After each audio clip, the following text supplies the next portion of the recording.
ஒரு கிராமத்துல இருந்து கூலி வேலை செஞ்சுக்கிட்டு இருந்த ஒரு பையன் இசை மீது கொண்ட ஆர்வத்தினால அப்படி இப்படி வளர்ந்து வளர்ந்து வளர்ந்து பஞ்சாப் இசையை கிட்டத்தட்ட 1979 88 வரைக்கும் தன் கட்டுப்பாட்டில் வச்சிருந்தவன். இன்னைக்கு இருக்கிற பஞ்சாப் இசை துறையை வடிவமைச்சதே அவன் தான்.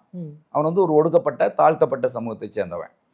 அவன் எதெல்லாம் பாடு பொருளா பாடினான்னா, இந்த வேடன் பாடுறதே தான் அவனும் பாடினான். சாதிய கொடுமைகளுக்கு எதிராக பாடினான், ஒடுக்கப்பட்ட மக்களினுடைய விடுதலைக்காக அவன் பாடினான். அவன் கூடுதலா ஒண்ணு செஞ்சான். அது என்னன்னா, குடும்ப உறவுகளுக்குள் இருக்கக்கூடிய அந்த சிக்கல்களை இரட்டை அறுத்த வசனங்களோட பாடுவான். அது வந்து பெண்களுக்கும் பயங்கரமா பிடிச்சது, ஆண்களுக்கும் பயங்கரமா பிடிச்சது.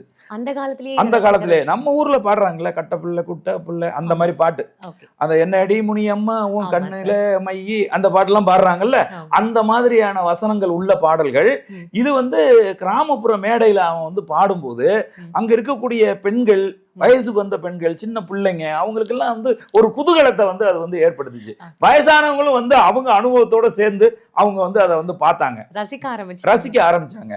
இது எந்த அளவுக்கு போச்சு அப்படின்னு கேட்டீங்கன்னா, பஞ்சாப் இசைத்துறையில் வேற யாருமே இனிமே இசையமைத்து பாட முடியாது அப்படிங்கிற அளவுக்கு ஒரே நாள்ல சூப்பர் ஹீரோவா மாறிட்டார்.